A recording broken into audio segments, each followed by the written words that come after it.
ગુજરાતમાં દારૂબંધી છે માત્ર કાગળ પર, બાકી દારૂબંધી નહીં, દારૂની મોજ અને રેલમ છેલ ચાલી રહી છે. આવું એટલે કહી રહ્યા છે કેમ કે આજે અમદાવાદના નારોલ વિસ્તારમાં જે બન્યું એ ગુજરાતની દારૂબંધી પર સીધો પ્રશ્ન ઊભો કરે છે, કેમ કે જ્યાં કાયદો અમલમાં રાખવાનો માણસ જે છે તે કાયદો તોડીને બેઠો છે. વિગતને ચર્ચા કરીશું. નમસ્કાર, હું છું પ્રથમ મોદી, આપ જોઈ રહ્યા છો નિર્ભય ન્યૂઝ. અમદાવાદના નારોલ ટ્રાફિક પોલીસ સ્ટેશનમાં ફરજ બજાવનાર પીએસઆઈ જયેન્દ્રસિંહ વીરપુરા દારૂ પીધેલી હાલતમાં ફરજ પર હતા. ફરજ પર યુનિફોર્મ પહેરીને દારૂ પીધો હતો અને જ્યારે સ્થાનિક લોકોએ આ જોયું ત્યારે આખા નારોલ વિસ્તારમાં હોબાળો મચી ગયો. સ્થાનિકોએ હલ્લાબોલ મચાવ્યો. તે નજર કરીએ પહેલા તે દ્રશ્યો પર.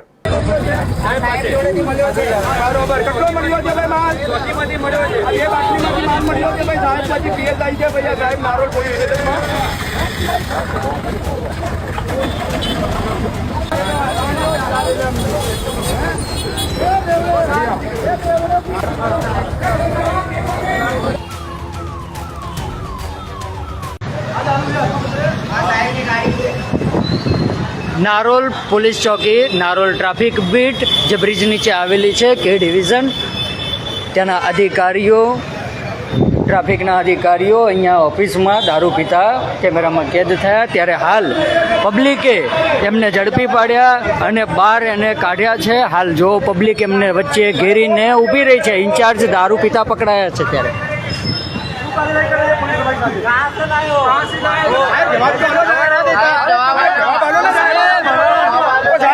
કેટલો પીધો છે હે?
Suspend!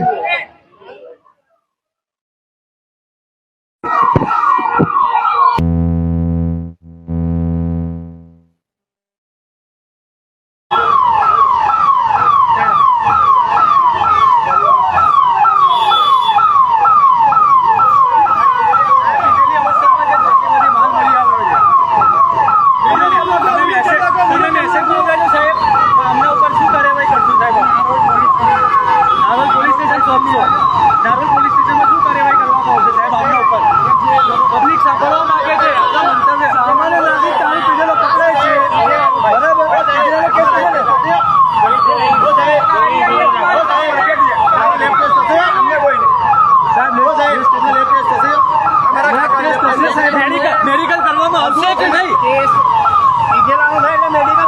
બીજા બી હતા જોડે સહકર્મચારીઓ બી,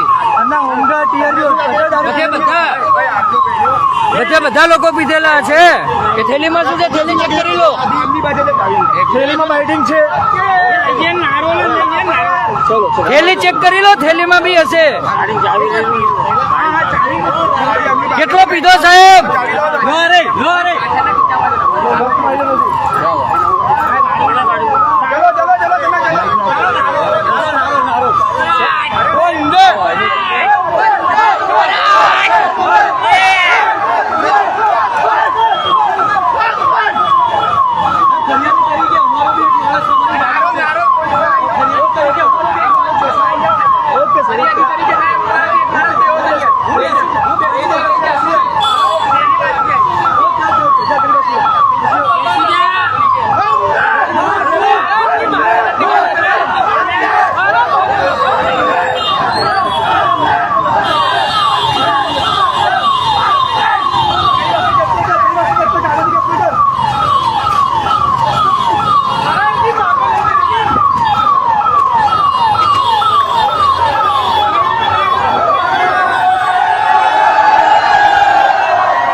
લોકોએ પીએસઆઈને પકડીને પોલીસને જાણ કરી. લોકોના મોઢે એક જ સવાલ, ગુજરાતની દારૂબંધી આ કોઈ સામાન્ય માણસ હોત તો પીએસઆઈ એટલે તેને છોડી દીધો હોત. કાયદાનો રક્ષક અને હવે એ જ કાયદાનું ભાન ભૂલ્યો છે. સ્થાનિકોએ કંટ્રોલ રૂમમાં ફોન કરીને જણાવ્યું ટ્રાફિક પોલીસ ઓફિસમાં દારૂ પીધેલો જોવા મળ્યો છે. હવે વિચાર કરો, જ્યાં કાયદો અમલમાં થવો જોઈએ ત્યાંથી જ દારૂની દુકાન એવું ચાલી રહી છે. નારોલના પીઆઈ પરિમલ દેસાઈએ પણ સ્વીકાર્યું, હા, પીએસઆઈ જયેન્દ્રસિંહ વીરપુરા દારૂ પીધેલી હાલતમાં મળી આવ્યા હતા. સાંભળી તેમણે વધુમાં શું કહ્યું. સર, એક પીએસઆઈની ધરપકડ કરવામાં આવી છે. કોણ છે પીએસઆઈ ને શું કામ ધરપકડ થઈ? ગઈકાલ તારીખ 2/11/2025 રોજ ગાણીલીમડા ઈસીઆર મોબાઈલને કંટ્રોલ તરફથી મેસેજ આપવામાં આવેલ કે કે ડિવિઝન ટ્રાફિક બૂથ ઉપર પીએસઆઈ પીધેલી હાલતમાં છે. જે અનુસંધાને તાત્કાલિક પોલીસે પહોંચી ગુનો રજીસ્ટર કરવામાં આવેલ છે અને આરોપીની ધરપકડ કરવામાં આવેલ છે. આરોપીની નોકરી ક્યાં છે અને શું કરે છે? આરોપી પીએસઆઈ તરીકે કે ડિવિઝન ટ્રાફિકમાં ફરજ બજાવે છે. સર, આખું નામ શું છે?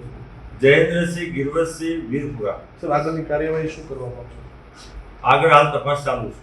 પ્રાથમિક માહિતી શું સામે આવી ક્યાં એમને દારૂ પીધો તો શું હકીકત છે પ્રાથમિક તપાસ? એ એફએસએલ આધારિત આગળની તપાસ ચાલુ છે.